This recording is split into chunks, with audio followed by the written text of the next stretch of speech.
Okay, I see that we're We're live. Mhm. It is 6 p.m. and I will call to order a meeting of the Buildings, Grounds, and Transportation Committee. Tonight we have got a couple items on the agenda, mostly construction updates. So if you could take us into our first budget update. Steve, do you want to start with that, or Dan, or who's going to go? Sure. I think, Barry, I would just sort of summarize that we wanted the committee to come together tonight so that Dan could really provide an opportunity to follow up about where we sit with finances on projects. I know he's got a couple of guests he'll probably want to introduce to the board as well, or to the committee tonight. And then to get into a couple of the other more finite topics. But I do think, Dan, if you're good, we'll just get out of your way and let you kind of start the conversation. Yeah, I think I'm good to go. Tonight we also have Joe Aylen from Shear Construction and Ben Templin from Shear Construction with us as well. So this first part of the meeting, the last month, we've been working pretty much weekly on getting us the most updated budget as far as all referendum projects, so including Karcher and all of our maintenance and secured entrances. We truly wanted to button up where we were at from what we spent in the past 2 years, along with projecting out for work this summer. We wanted to see where we would be sitting at, especially with some of the already anticipated costs that we were going to incur with Project Win and with Wainwright abandonment, and kind of see as a whole where we sit within the referendum dollar amount. So if I could get the ability to share my screen, I could pull up the overall budget, and I can kind of go through that with you folks. And then if there's any questions at all, either myself, Ben, or Joe can kind of answer questions. So.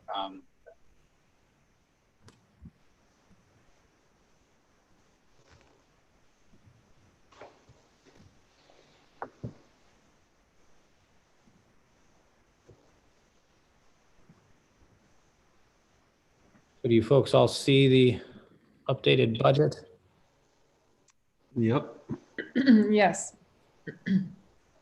So outlined, it goes over each building. It shows to date what we've spent.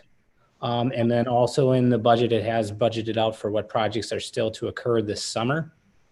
So at Cooper, we still have the secured entrance to do, all of the site work to complete what we had budgeted for the projects with the maintenance and repairs to that building.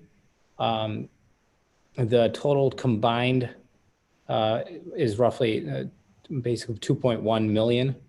Lyons Elementary, we finished the secured entrance and the roof last summer.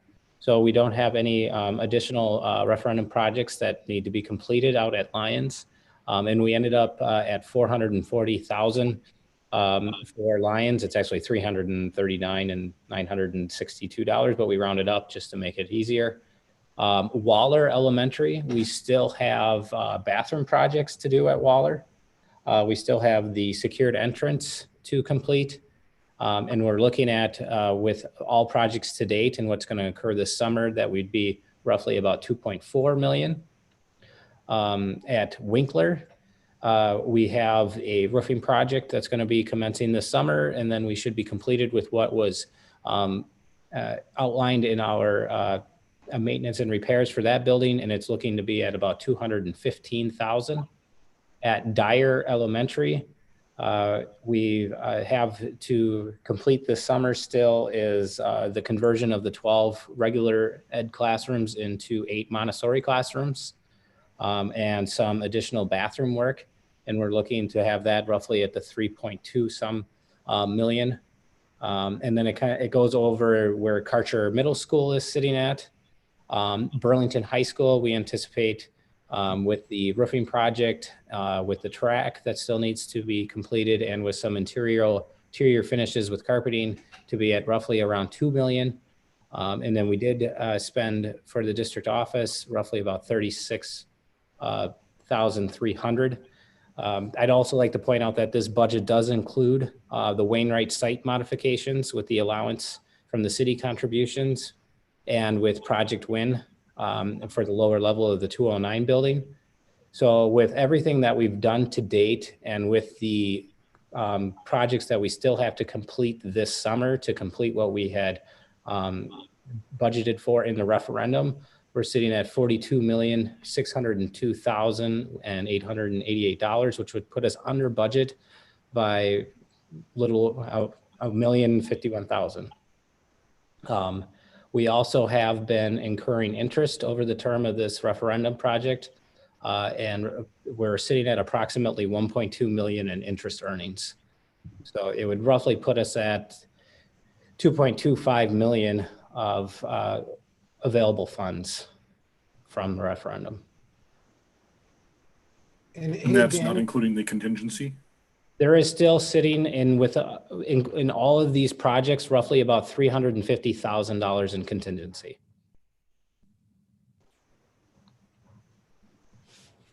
Dan, could I just ask too, I know you said this, but just for clarification's sake, so the under budget amount already has factored in the cost of both the Wainwright vacation, should that in fact move forward, and it also has the, I should say when that moves forward, assuming that we don't hit any barriers. And then also it includes the cost of the permanent rebuild for Project Win, correct? Yes. Okay. And then just to be clear, we don't have any necessarily already agreement with the city. It's pending conversation at this point, but we are in active discussion with the city. Yeah, the latest with Wainwright was I met with Peter Riggs last week, and they had just gotten some of the paperwork back from their city attorneys that they were reviewing internally, and then they were going to meet back with us. So,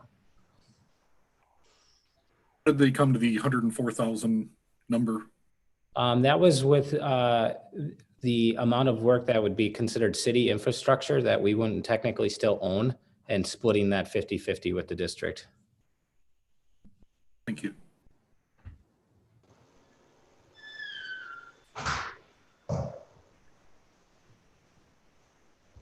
Just also didn't know, but I didn't know, I know both Ben, you and Joe have been actively involved in all this. If either of you wanted to add any additional clarification above and beyond what Dan has already shared, or if you feel like he covered it pretty well.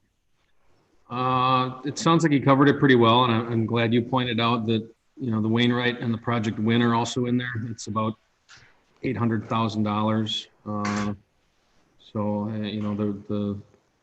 if you add that to the 1 million under, it takes you up closer to 2 million under, more or less. Depends how you look at it,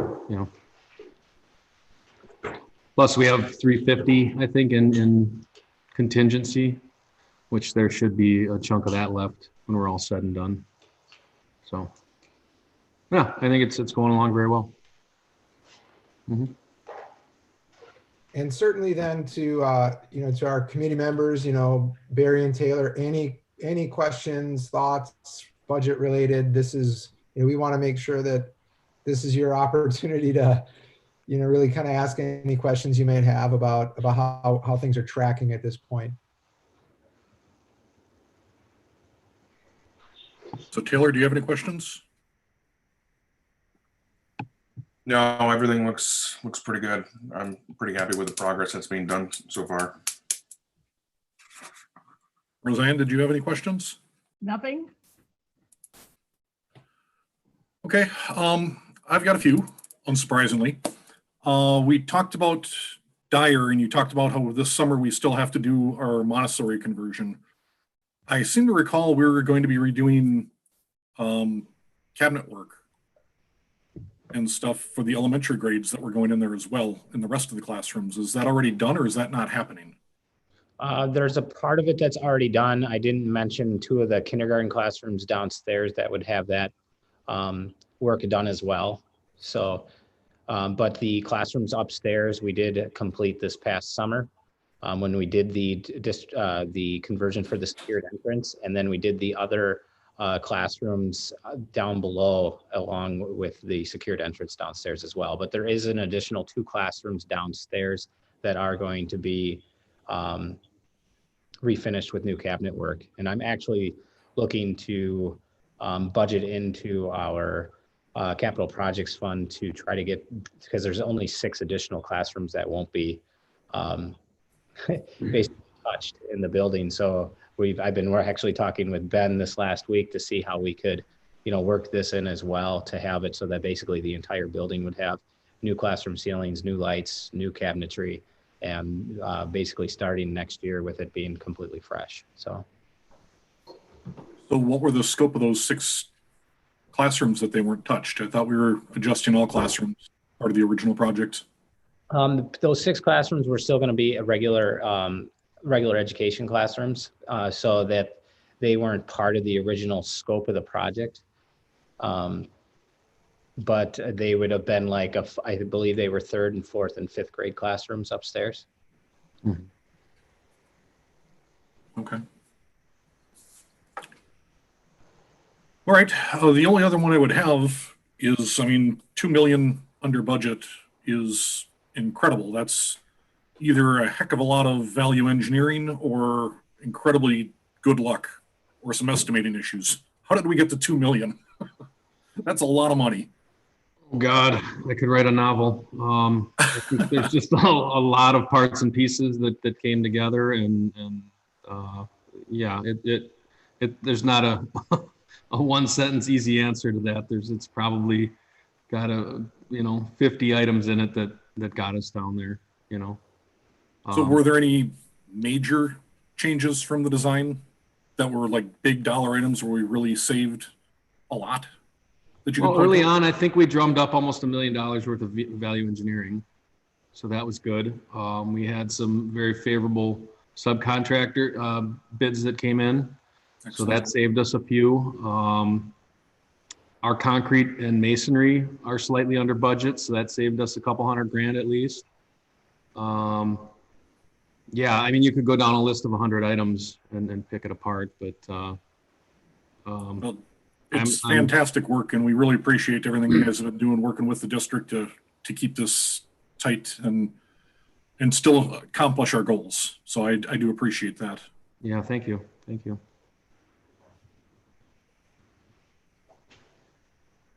So we're looking at approximately 2.5 at this time, including the contingency. Not that I'm claiming the contingency already, but roughly at today's number. Yeah, best case if it doesn't get utilized for certain things. Like the 6 classrooms Dan was talking about. If we want to do that, we might have to dig in the contingency and that sort of thing. So, sure. I think you could safely say the 2.25 for sure, and then if there's a few more bucks on top of that, I could see that happening. All right. Yeah. Anyone else with questions? Hey, Barry, I just was going to add that, not a question per se, but I think sort of a follow-up comment to what Ben was just mentioning about, the effort to be really fiscally tight and really responsible. I think I would be remiss if I didn't, acknowledge, on our end, certainly, Dan as our director of buildings and grounds, but also, sort of one of your voices at the table, and that's John Nana, working as an agent of the district, but also to fully acknowledge the lift that Sheer has done in working with us to really, watch every dollar, just to be really frank. I don't know that I've seen something done quite as intently in the past. And I think, Ben is probably too humble to try to put that on the table himself on behalf of the company. But I do think that is critical, because we haven't had to make massive concessions on the project and had to concede things that, we were really concerned about. And in fact, having a little bit of a cushion is going to allow us to do some things that potentially we otherwise wouldn't. And that, something like, making sure that the fitness room is outfitted with really quality equipment, or to make sure that our STEM labs have all of the gear that they really need to be effective teaching and learning spaces. We've been looking at things like risers in the music rooms that are nicer than what was originally spec'd. And those are just some things that until you get to this point in the project, you don't know how it's going to land. And we knew last year at this time that Mother Nature was being pretty kind to us as well. And that we didn't get derailed by the pandemic. So we've had some good fortune, I think, on top of a lot of really great people working collaboratively. So I just wanted to throw that back out for the committee's kind of knowledge of as well, just because it's been pretty impressive. Yeah, and I could add just bringing up the extras in Karcher. The FF&E, we were able to, because of the cost savings, we've got $650 budgeted for furniture, $400,000 for AV. We've got $50,000 for STEM equipment, $40,000 for the gym or for the weight room area that we never had planned before. So we're able to, meet the needs of this building extremely well, which has been, it's been nice to go along the way and not have to just cut and be able to add some stuff that's going to bring to the, in the environment of the building as well. So it's all fantastic news. So the next item with Project Win, I just wanted to give just a brief update. I don't have anything really to present on that, but I did want to let you guys all know that we did start that project. We received permits from the city right after the new year. The Burlington Area School District employees did much of the demo work, and then Shear Construction has come in and finished the demo work. So we actually have that area completely gutted out, and we have construction materials on site. So we're starting to frame up and get moving on that project downstairs. So. Excellent. As long as we're touching on downstairs briefly, this is a little off topic, but is that trailer that's out there part of a construction issue, or what's the plan for that? Because it's a bit of an eyesore sitting out there. The trailer is there because with how much area we had to clean out for the build out to give them the space to do it, we had a bunch of furniture sitting in the warehouse. So it's filled with furniture and some items that will be put back in when we've regained space in the district warehouse. And it was the most cost-effective way for me to gain storage. Sure. Without, because I looked at pods and some other items, and the cost for the trailer was a third of what it would have been for the pods. I wish it wouldn't have a big Toys R Us sign on the outside of it, and maybe it was just but it's what we were given. So as long as there's an end in sight, that's fine. I just wasn't sure if that was part of the new plan with the reduced storage space you had to keep stuff outside or not. So no, it was just part of the whole phasing thing to get it so that we can keep moving. And I know you guys have probably noticed then that the shed next to the 209 building that was, recladded, and we completely Carrie and the outside ground staff and maintenance staff completely went through that building, and we put all basically 60 feet of pallet racking in there to move items that were stored in the warehouse and the maintenance shop that didn't necessarily need to be in a climate controlled area out there to we're reshifting the entire way we're storing stuff in that area. So we just needed a trailer to try to, so we didn't have stuff sitting outside for a little while. So. Excellent. Well, thank you. All right, then on to the next item. So the next item is part of the, of course, the referendum was our roofing projects, and we had, we're working with Interstate Roofing Consultants, and prior to Christmas break, we had a bid walkthrough. We had 6 contractors show up to do a walkthrough of the Burlington High School, what we had remaining there for the roof project, because we had half of it done last summer and we were planning on doing half of it this summer, for Winkler's roof, and then for a portion of Dyer's roof that was needed to be replaced. So out of these 6 folks that bid on the roofing projects, Nations was the lowest bid on all 3 projects. We did use Nations last summer on our high school project. And for the high school here, the recommendation that we received from Interstate Roofing Consultants after we met was to award the project to Nations, and for a recommended budget of $508,300, which would include their design fee, their construction administration, the actual roof itself of $375,000 for the ballasted, and then there's an area that needs to be fully adhered, project contingency, and they put in their 15 site visits, but this may be adjusted as well. So that's what makes up that $508,000. Down here is the bid tabulation. You can see where these folks came in at. Nations was here with 466,000.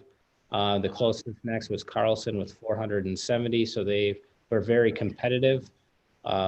It's kind of unheard of to get it for $6 a square foot, but that's where it's coming in at for this summer. So my recommendation to the board would be to award the Nations roof with the contract with the budget of $508,300 for the Burlington High School. All right. Any questions? Do you want to do all the roofing packages as one, or do they need to be independent? We could do them all as one. So the other two projects was Winkler and Dyer.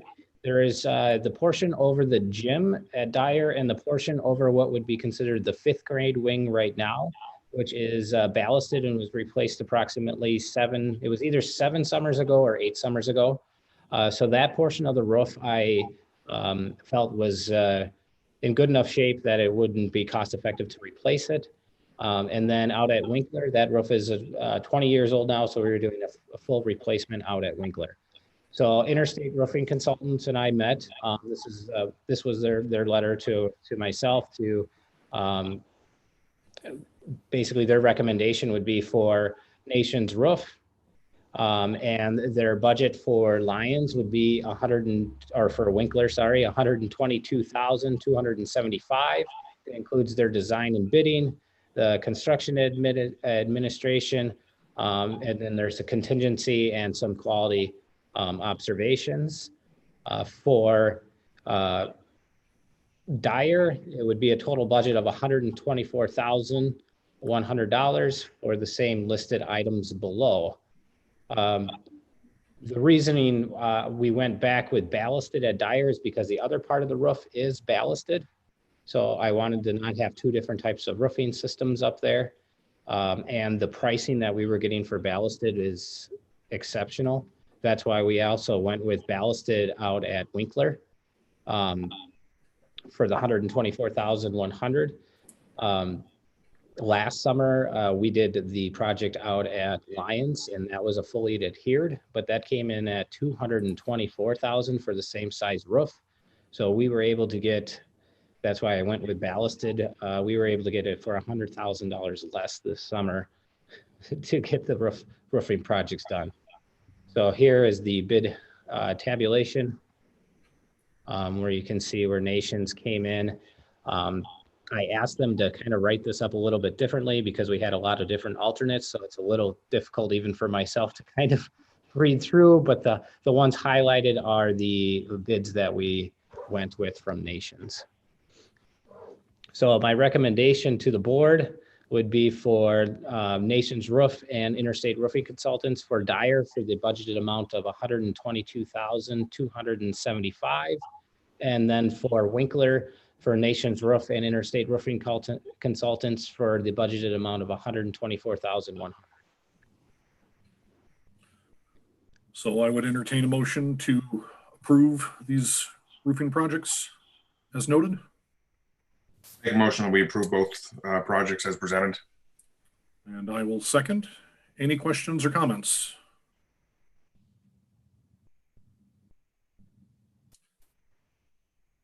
So will this finish up our roofing projects then, Dan, or do we have more the following summer? This will finish up our roofing projects and it'll leave the district with its oldest roof at approximately 7 to 8 years old. It's fantastic. Getting things back on track. It's good news. Yeah, and when it's kind of amazing to just even some of the other projects now with even windows in the district with what we did this past summer. Well, besides the district office that has 150-year-old windows, but otherwise the district has basically, the oldest windows now are at the high school. And then, and then with the roofs being done and what we're doing with all of the site work, we're actually going to have pretty new roofs, asphalt, exterior envelopes, and it's looking pretty good. So.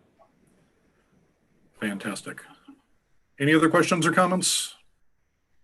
Hearing none, I'll call for a vote. All in favor? We have to do, well, as the committee, do we have to do roll call on that as well, Steve?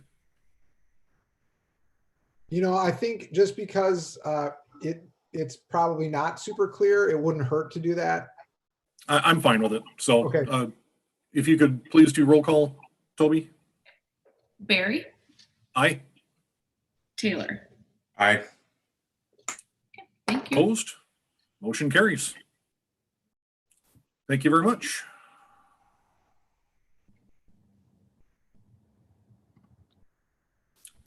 Now, I believe the next item on our agenda will be the Wainwright Building and District Office. So last time we met, I believe, was in November with Buildings and Grounds when we discussed Project Win. And we discussed the district office. And at that point, we looked at basically a plan that was developed, I think 10 years ago, 13 years ago, somewhere around in there. And Joe Allen from Shear had kind of drawn up a budget for that. We had gone over that during the B&G committee. And then there was some discussion of, is this truly what is the need for the district, and should we be taking a better look at this? So from the direction from the B&G committee, I reached out to PRA, and over the last couple months, we have looked at different renderings for the outside of the 209 building, and we have gone back and forth at least a half a dozen times with new rendering for inside the district office. So as you are probably aware, as you drive by the site as well, there was some materials that were left over from the current Karcher project. Those materials we had shifted over towards the 209 building. And these renderings are drawn with the amount of material that's on site. But of course, it's actually the labor I found out through Joe and Ben that's the most expensive part of it, not necessarily the materials. But this was drawn to try to bring that whole site together and make those buildings look coherent with each other. So these were the outside renderings that PRA had developed for us. And as you can see, if I can scroll down. Sorry. And this shows, this image would be where Wainwright is, looking at what would be the main entrance.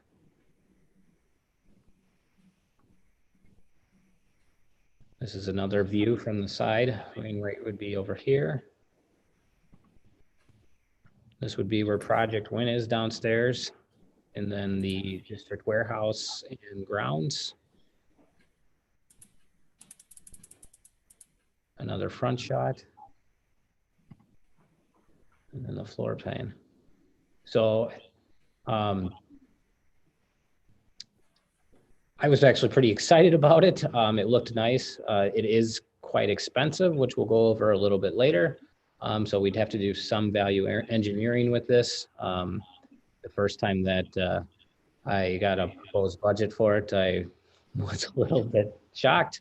So we will take a close look at it, but this is where the direction we're heading for the 209 building, for it to look on the outside. So people will stop calling it the tin shed. And we will have a nice looking district office. So next, what we looked at was the interior floor plan. And we took quite a few different stabs at it, where we've tried to think of every possible, need that we would have for storage, for the amount of offices, for flow, for having, the boardroom and conference room. And after several different times of redrawing it, this was the plan that the administration team in the district office felt met the needs for our district office. This would be the main entrance from Wainwright. We would have a vestibule then where either, administration can come in and when we're having a large admit meeting, or if for the board meetings, we could have public, they wouldn't have to come directly into the district office at all. We would have a waiting room where folks from the community could come in and then come into the boardroom. We would have much more security with our boardroom and privacy for in closed session or any meetings like that. It allows then access for the board members to get into or for us to get it back into the district office. It provides offices for all administration staff and gives us conference rooms to hold private meetings. It really solves a lot of the needs of the district. And I don't know if Steve, if you have any comments on this. Yeah, sure, Dan. I think, we heard from the Buildings and Grounds Committee, two things last time, as Dan pointed out. One was, that this would be a very big decision for the district to move on. And so the committee had asked very specifically that, if we were to propose, a remodel to one of our buildings as a solution, as a long-term solution for this, that we should do it with earnest and have it be a long-term solution that, is good for 50 plus years. I would say even longer, but that's probably at least an initial benchmark. And so we looked at this as a real multi-generational type of decision, knowing that we have a unique opportunity in that the dollars that we have are really only available to be used for this type of construction right now on our schools. We also know that we have an opportunity because we are in partnership with our folks like Shearer who are here and folks like PRA who we're currently working with on projects. And we also know that we have the accessibility to certain materials that we might not otherwise. So there was some reason. We also knew that the full board had previously committed to having Project WIN move forward in terms of being a permanent location in this building, and that once we started work on this building, it might be appropriate to kind of do it all in one fell swoop. The other piece, though, is that to Dan's point, when we started looking at the inside, we knew early on that this not only met the square footage requirement that's been talked about for years, but it actually exceeded it just ever so slightly, maybe by a couple thousand square feet. And so this plan that's in front of you, certainly we would invite you to poke holes in it, ask questions about it. What I can tell you is, you'll see things on the plan that are not necessarily our current reality. They are probably our reality down the road, however, as the district ebbs and flows and grows and as we move forward. And so one example is that we've factored in a couple of extra offices for things that we currently really don't have the need for. But while we're in there building out the space, we felt it was appropriate to do so and be really thoughtful about where things would land. And so to Dan's point, the goal here was to create efficient space and space that would be effective, predominantly in the sense of being able to get work done, which oftentimes does require certain muted volume levels and or privacy and or security. So hopefully, in this iteration, which I figure is probably a half a dozen or so in, we've accomplished that. Certainly, kudos to the staff. Toby, who is here, serves as board support and secretarial support to the board.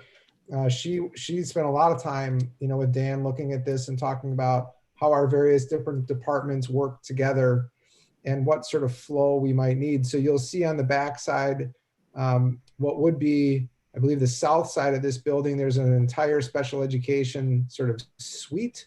There's an entire tech ed technology suite that is, specifically, located in such a way that, they have a little bit of room and isolation, but that we can house future expansion as well.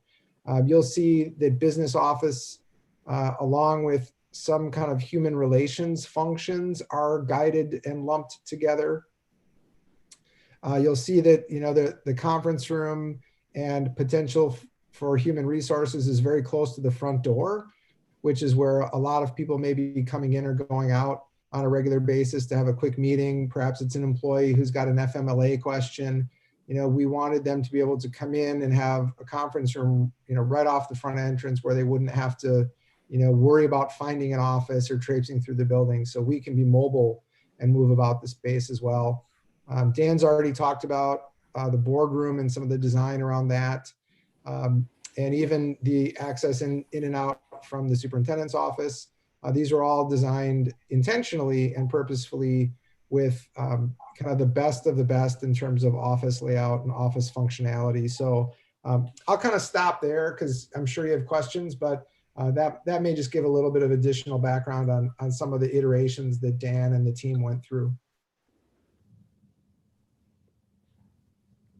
Anybody have any questions, comments? No, I just think that it looks great. Design looks fantastic. It looks much more deliberate to me versus just throwing things in to make sure we had a little bit of something everywhere. This looks, as you mentioned, very well planned out and thought out. There's some spaces I don't know if we would ever use, but it's good to plan in case we ever grow to that point. Initially, when I saw the clear story windows above, I kept looking at the elevations and thinking, I don't see any clear story. I don't know what they're talking about here, but I think we're just talking about clear story above the room walls to the ceiling, correct? Yes, and that was designed in a way, if you see these offices along the, where the basically business offices, director of buildings and grounds, that was designed in a way that there would be full glass there, so that if the potential, because it also says in here, there's an alternate that this would be storage for the business office as well. But if we had it this full open space, then you would get the, daylight, going through the building in a way, so that this hallway could have natural daylight shedding through. When we looked at it further, we probably have to do the alternate and put storage in there so that clear story windows wouldn't be there because the amount of storage that we do need for the business office. So this would become the walk-in storage area in the building, which is, at least it's not on any exterior walls, so you wouldn't be using up any, window space. But that was the part of the design. I would like to point out that the first basically stab, I don't know if stab is the correct term, but when we looked to have this budgeted, it did come back fairly high. So we did talk about some stuff that was fairly expensive. We did a little bit of value engineering so far, but it doesn't change any of the layout or the design of the building. It would be eliminating some of these more expensive options in there. So the budget that I have coming up is with some value engineering already in that, because the amount that, say for instance, this floor mounted operable partition, Joe can correct me or not, but to get the structural engineer for a steel I-beam to go in there and to do this sort of partition wall, it was like $40,000 or $50,000. So we'd probably explore another, idea for that to be able to partition those off. They had roughly $50,000 worth of built-ins. We would probably scale some of that back, but still have, the useful space that we need. But I did want to throw that out there, that the budget that you will see is kind of with some value engineering going on, but we're, and I don't know if Joe, if you want to add to that at all. No, I think you've got it, summarized pretty well. Again, we delivered a initial budget based on I think we had two PRA renderings or options. Both of them were, again, higher than what Dan was expecting. So we kind of just picked what I would call the low hanging fruit, like the partition was a big one, casework. There was some that whiteboard wall, there was a few big ticket items that we lopped off of there without affecting layout, square footage, or compromising finishes to any certain degree. So there's not a lot more to go, but there are a few other options that we can find to make, hopefully bring the cost down some, but yeah. Does the initial budget include FF&E, or is that not looked at yet? That's not included yet. This rendering does have, because Amber and I took pictures of all of our current furniture in the district office, because most of us have fairly new furniture. So this is drawn with all of our existing furniture besides in the IT area, the boardroom, and the conference rooms. So there would be, I was talking with Jill Oschlager in regards to what the costing with Furniture for Karcher to come up with a budget for what that FF&E would be. And roughly off the top of my head, it was about $40,000 to $50,000 in furniture for the boardroom and the conference rooms and the IT stations. So, but a large majority of this furniture we already have, and it's in good shape. So.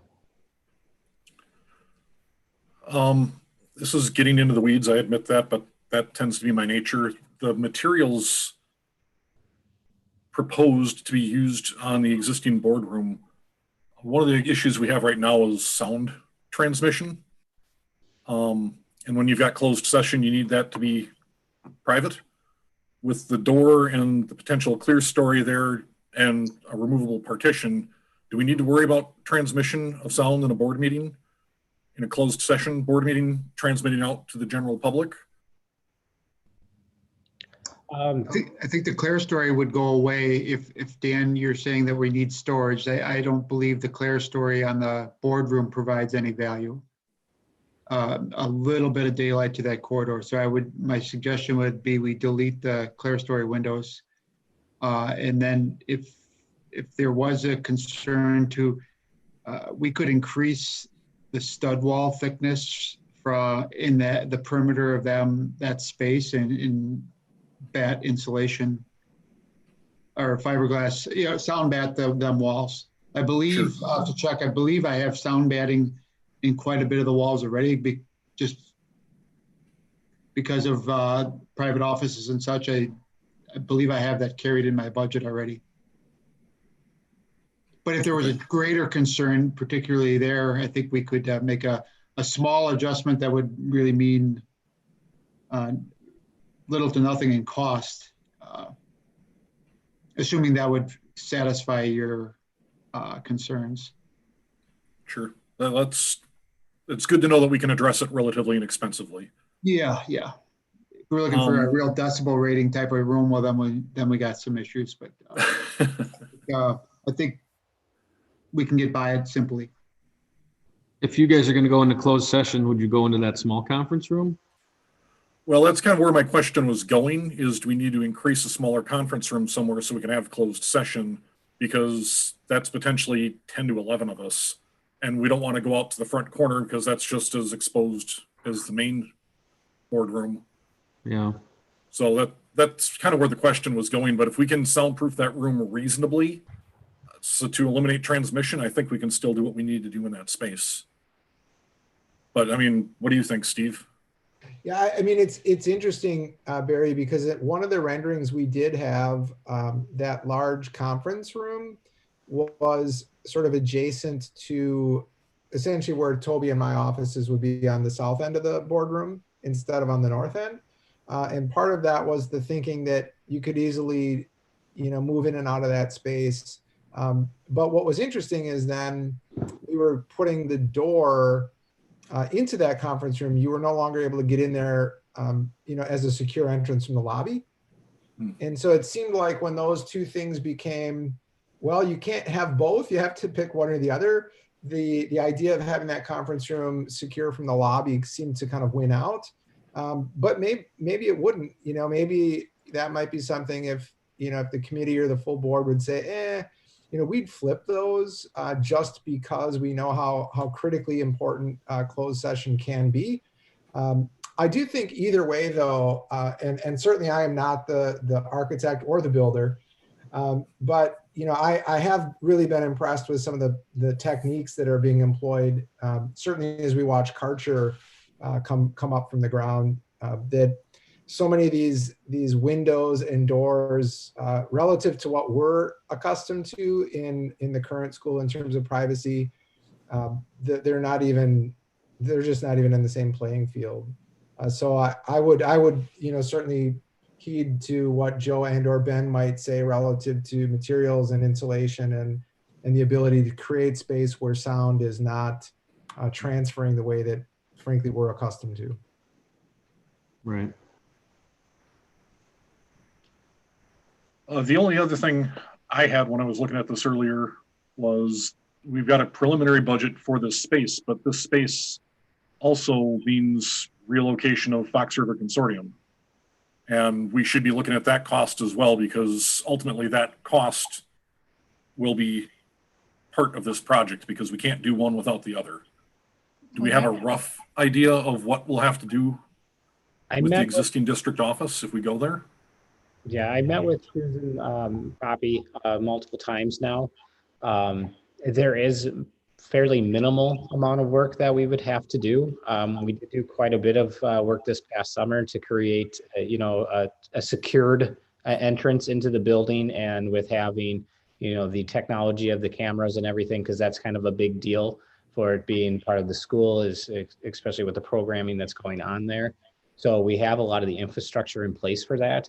Overall, from the plans I have from her, I was going to get, the renderings haven't been finished because we've changed them a couple times, but it would be adding a few more, taking down a couple of the partition walls that we have and adding a couple of partitions walls to break up the larger rooms into just 2 rooms, and then basically new carpeting. So I was looking at a rough budget number, probably in the like $35,000 to $40,000 range in order to do that. There's roughly about 4,000 square feet of carpet, so put $6-7 a square feet for that. I've got what we cost from Adam Deneen and what we did to do those other partition walls, and I think we'd be sitting fairly, well with that budget amount. So, and I did readdress it with PRA and with the city, and they didn't see any concerns for ADA accessibility and for it being back to a school use for this building. So that's fantastic news. Hey Barry, for you and Taylor, your perspective as committee members on this too, it really is. I just would share, in addition to what Dan said, initially, I know we had some conversation about how did Sue, as the director of Fox River, feel about the potential move, and I at the time, I felt like she was pretty favorable to it, but since have no hesitation. She, I think, is very interested in having space that is permanent and dedicated to the program. For others who maybe are listening in, Fox River Consortium is a consortium with Waterford, and we're the host and the fiscal agent. There's potential to expand that. As you know, last month at the board meeting, we asked that we give authorization to Fox River to also offer the GED Option 2 program through DPI. And that doesn't necessarily mean seat time, but it is an expansion to the program offerings of Fox River. And so I do think Sue is excited about having like real honest space that is, theirs. And I know that, she and Dan have been working together, and and maybe even have some longer term vision about how to use the space, even a little bit differently, in terms of having small little kitchenette type activities where kids can do some things and have some additional space, that's built out in the original school footprint too, which is kind of cool. So I'm guessing Ben will wince because he knows the pain, but there's always a difference between how a space is used versus how a space is designed for code. Do the air handlers in that building, are they sized with enough outside air for a full classroom, even though we'll never have a full classroom? Will we be able to occupy the space as classrooms? In the district office? Yes. Yes, we would. Okay. Yep. Yeah, Vorpagel, this was a newer system that Vorpagel put in approximately 6 years ago. Each side has its own standalone unit. And then it's got the correct CFM and airflow in here for it to be occupied. So. Okay. I wasn't sure if it had enough outside air for the higher occupancy of a classroom versus office space. So that's great if that stuff's all set, because that'll make that transition much easier. Okay, I know I said last question before, but it came back to me. Steve, I'd asked you about this previously. There's a considerable grade on the west side of this building where most of the parking is. Are we going to have any parking at all available at the front, the north side of the building, for people with disabilities or seniors that can't walk up that slope in the winter or whatever else?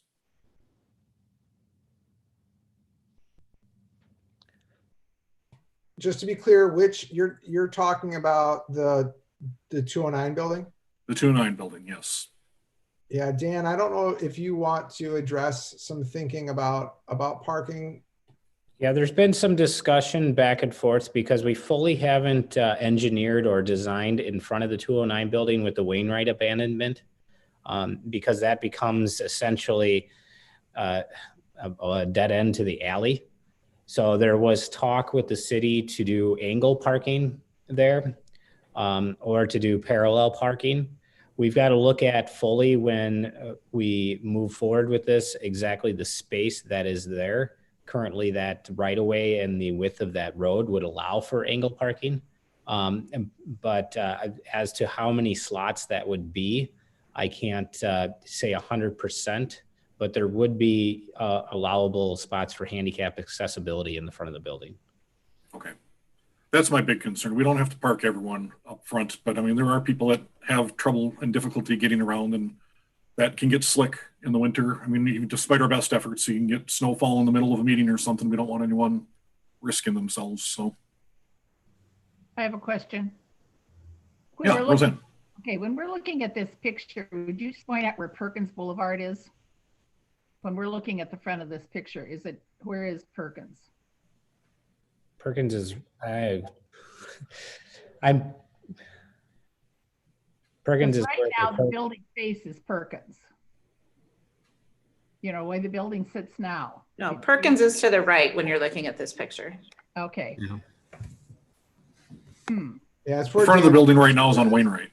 where those trees are. That's Perkins on that side. Okay, yeah, that's what I was wondering. That's what I thought. So this would be Perkins. This, Okay.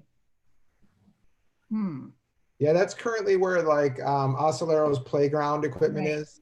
Right. Yep. Yeah, that's what I was wondering. So I agree with Barry, then we'll have to have some extra parking on the other areas.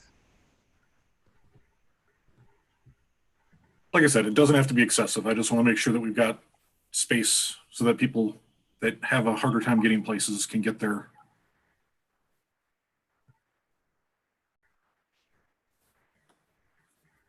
Thank you.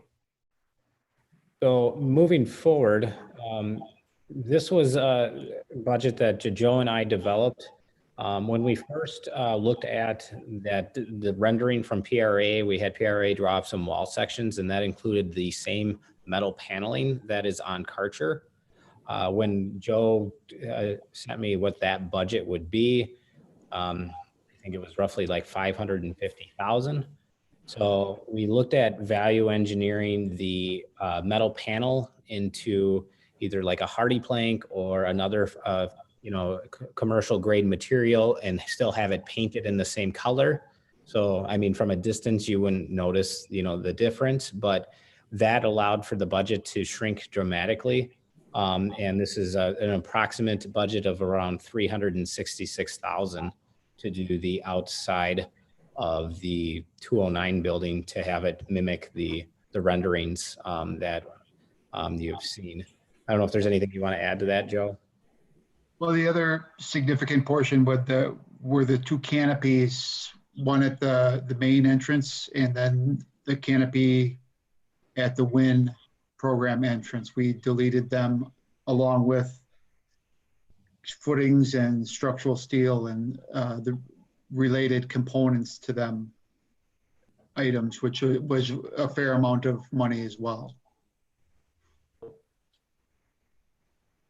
So the big change, from my first budget to this was, again, switching metal panel to a composite or a LP, like you said, and the canopies.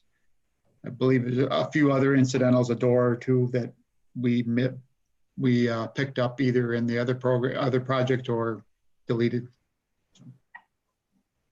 So that's different canopies or no canopies? Because the renders show canopies yet. Rendering show, yeah, no canopies.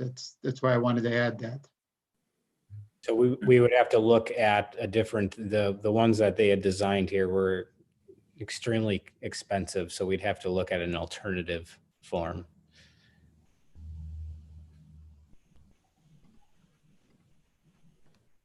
There was a small one over by the loading dock by WIN too. That back one, that little guy there.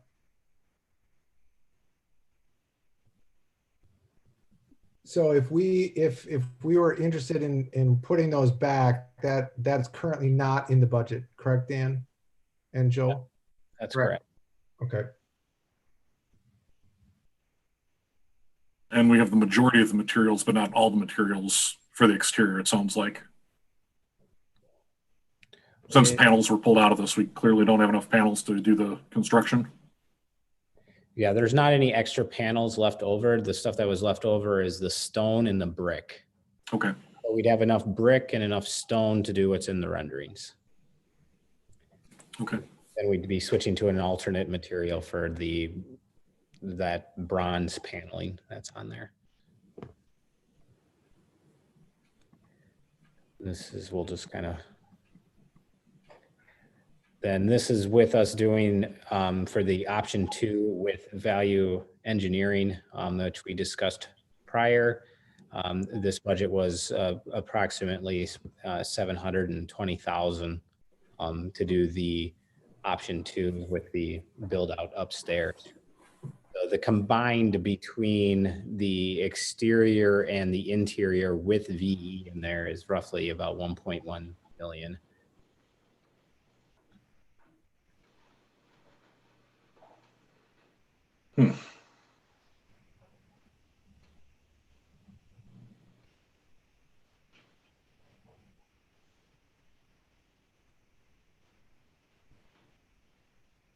And if we're doing it with the canopies and the paneling, we're looking at 1.3, 1.4. Yeah, the previous budget for outside with the canopies and the paneling was roughly about 560,000. So yeah, you'd be looking at 1.3 million to do it with the canopies and the metal panel. Yeah, because Dan, can you just go back one sheet to the exterior right now?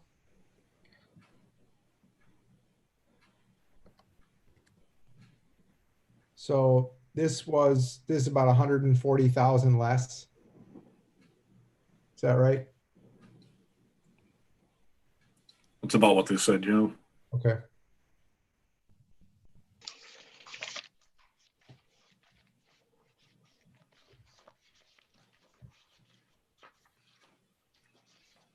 I mean, visually, they're nice, but really on a building like this, they're not so much about, the visual context is someone waiting at the door doesn't want to be standing out in the rain. You want to have something over the top of them. That was kind of my thought as well. It did look extremely nice in the front, but we would still try to work with something to have some buffer so that you're getting out of the rain.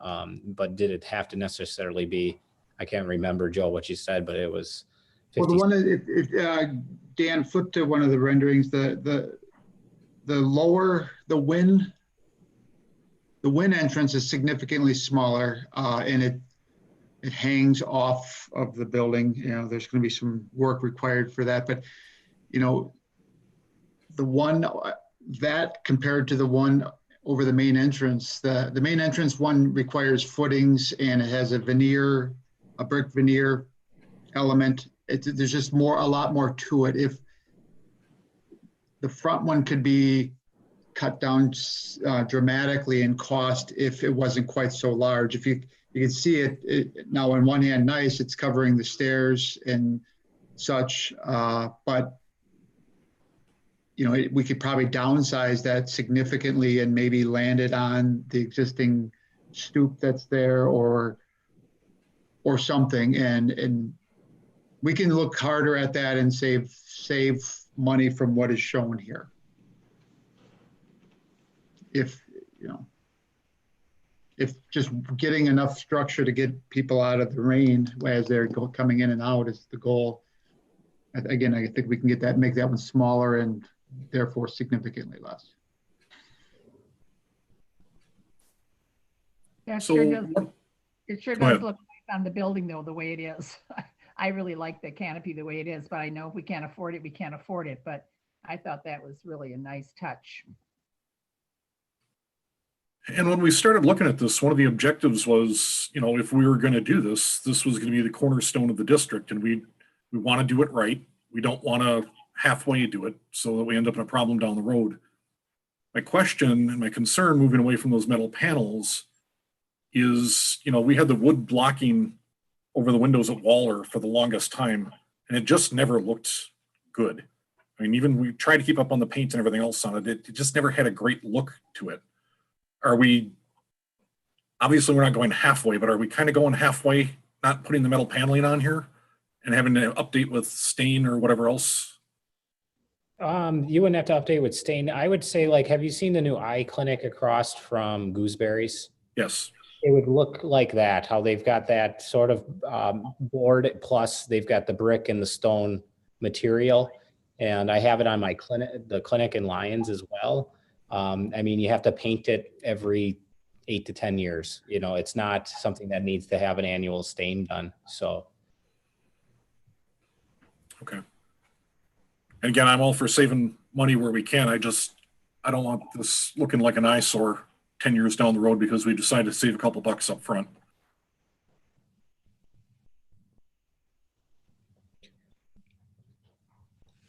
Yeah. So do you guys need any additional action or recommendation from us, or how do you want to proceed with this tonight? Well, if we were going to proceed and say we did get full, board approval, and we were trying to do it this summer while we had an extended summer, we would need to have action to continue to move forward. Because right now we have a drawing, which we've paid PRA to help with us, but we would actually have to start progressing to getting plans done and submitted to the state, and then fully working with Shear to get bids locked in. So there is a timeline crunch to this. This is something that still could be done this summer, which would be nice while we're in the swing of it. So I personally, where are you guys sitting at with the cost of it? That's what, we kind of went over where we're sitting at budget wise. I don't know if you want to talk about how we would, pay for this. But if we want to move forward with this progressing on this summer, we would have to have an approval to, continue working on this.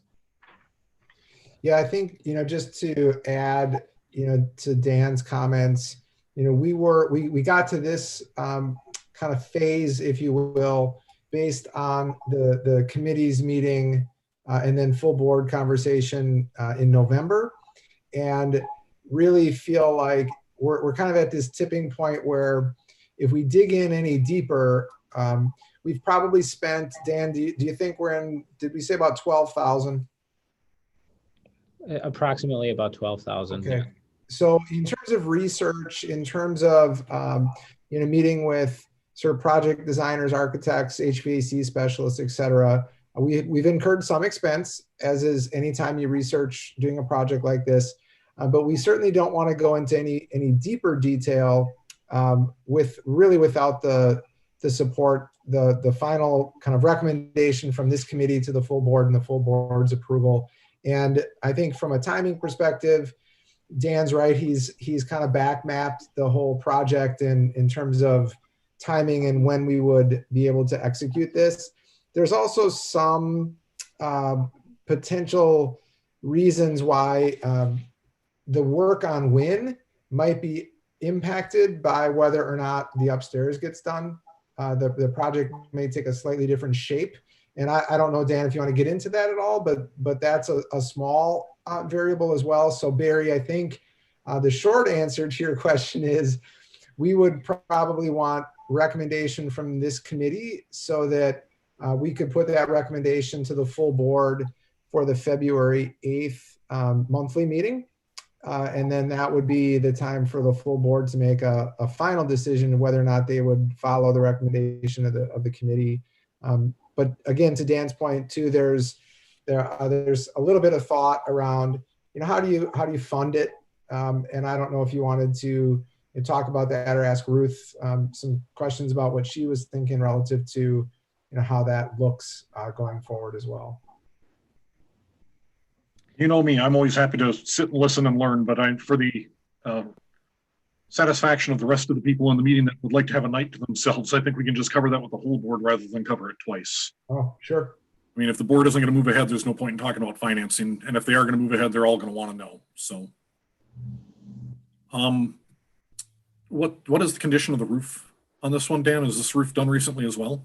Yeah, this roof is, looking back, I think it was done in 2013.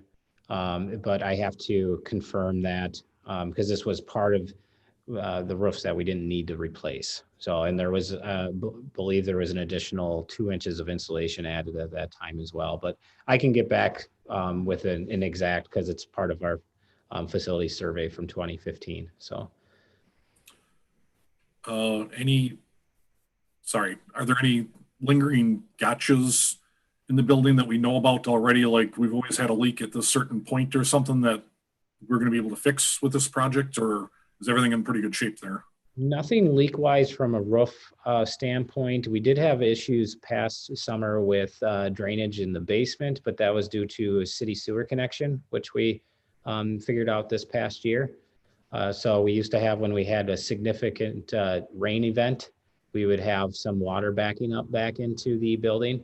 And that was where the copy room was, but that has been resolved. It took quite a bit of work last summer to figure out where that issue was coming from.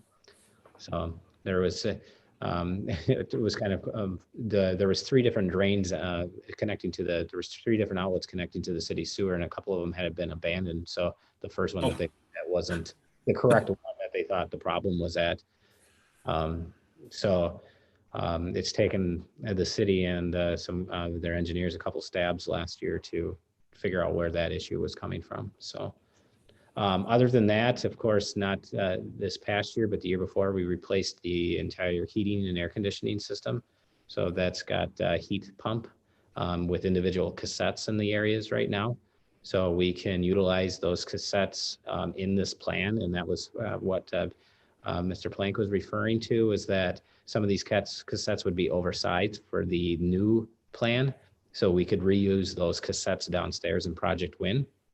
So that's kind of playing into the factor with downstairs as well, is that we would end up not having any waste from the original project with the heat pumps in this building and reuse them downstairs. So.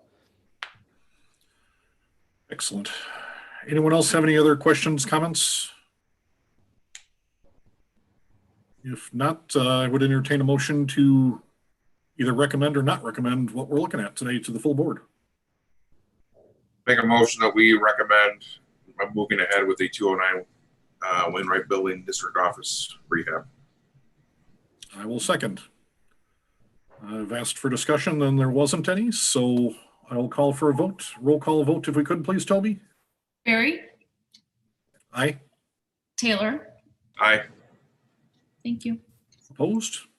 Motion carries. We will send that recommendation to the full board at the next meeting, and hopefully we can get moving ahead on this and create a new gem for the district. Thank you. I think it'll really add to that site as well. It'll be a nice campus for the district. So, Well, we've needed proper business space for a long time. We've been as fiscally responsible as we possibly could be for as long as we possibly could be. This is the right time to make this change and provide the right spaces for our staff. And Dan, I want to thank you for all the good updates you give us. Those are excellent. thank you. All right, I believe that concludes us for tonight, unless anyone else has any general announcements. Hearing none, I guess I will take a motion for adjournment. So I'll make a motion to adjourn. I will second. All in favor? Aye. Aye. You get the night off, Toby. Thank you. We are adjourned, everyone. Thank you so much for your time and going along with all the questions. I know I have a lot.